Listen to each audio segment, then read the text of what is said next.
ناظرین اکرام، آج ہم آپ حضرات کو اس ویڈیو میں بتائیں گے کہ حضرت داؤد علیہ السلام کی قوم بندر کیوں بنی۔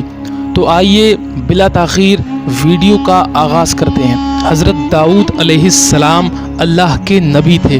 ناظرین اکرام، حضرت داؤد علیہ السلام کی قوم کے 70,000 آدمی عقبہ کے پاس سمندر کے کنارے ایلا نامی گاؤں میں رہتے تھے، اور یہ لوگ بڑی فراخی اور خوشحالی کی زندگی بسر کرتے تھے، اور جب ان پر خدا کی رحمتیں برستی رہیں تو وہ لوگ خدا سے غافل ہو گئے اور اپنی دنیا میں مگن ہو گئے۔ اللہ تعالیٰ نے ان لوگوں کا اس طرح امتحان لیا کہ ہفتے کے دن مچھلی کا شکار ان لوگوں پر حرام فرما دیا اور ہفتے کے باقی دنوں میں شکار حلال فرما دیا، مگر اس طرح ان لوگوں کو آزمائش میں مبتلا فرما دیا کہ ہفتے کے دن بے شمار مچھلیاں آتی تھیں اور دوسرے دنوں میں نہیں آتی تھیں۔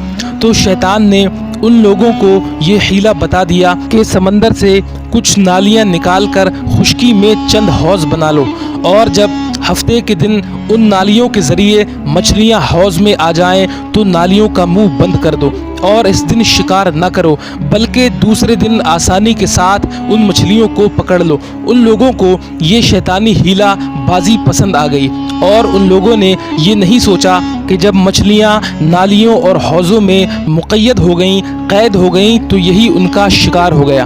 تو ہفتے ہی کے دن شکار کرنا پایا گیا جو ان کے لیے حرام تھا۔ اس موقع پر ان یہودیوں کے 3 گروہ ہو گئے۔ کچھ لوگ ایسے تھے جو شکار کے اس شیطانی حیلے سے منع کرتے رہے اور ناراض و بیزار ہو کر شکار سے باز رہے، اور کچھ لوگ اس کام کو دل سے برا جان کر خاموش رہے۔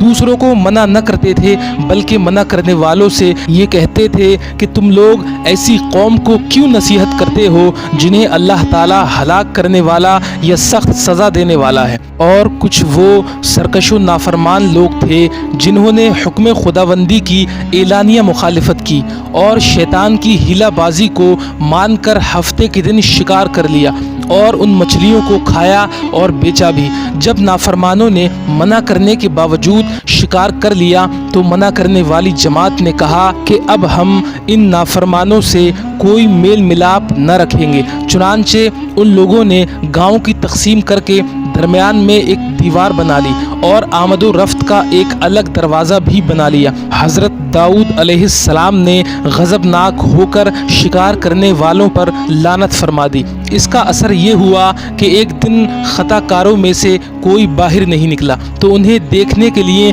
کچھ لوگ دیوار پر چڑھ گئے، تو کیا دیکھا کہ وہ سب بندروں کی صورت میں تبدیل ہو گئے۔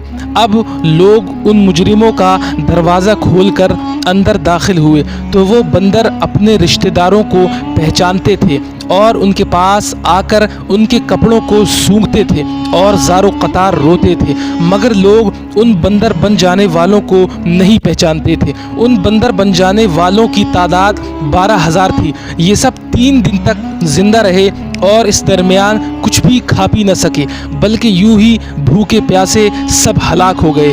شکار کرنے سے منع کرنے والا گروہ ہلاکت سے سلامت رہا۔ دل سے برا جان کر خاموش رہنے والوں کو بھی اللہ تعالیٰ نے ہلاکت سے بچا لیا۔ ناظرین اکرام، تو دیکھا آپ نے کہ اللہ تعالیٰ کے نافرمانوں کا، رب ذوالجلال کے حکم کی نافرمانی کرنے والوں کا کیا انجام ہوا۔ ہمیں بھی اپنے گناہوں سے توبہ کر لینی چاہیے اور ہر وقت گناہوں سے بچتے رہنا چاہیے اور اللہ تعالیٰ کی عبادت کی جانب لوٹ آنا چاہیے۔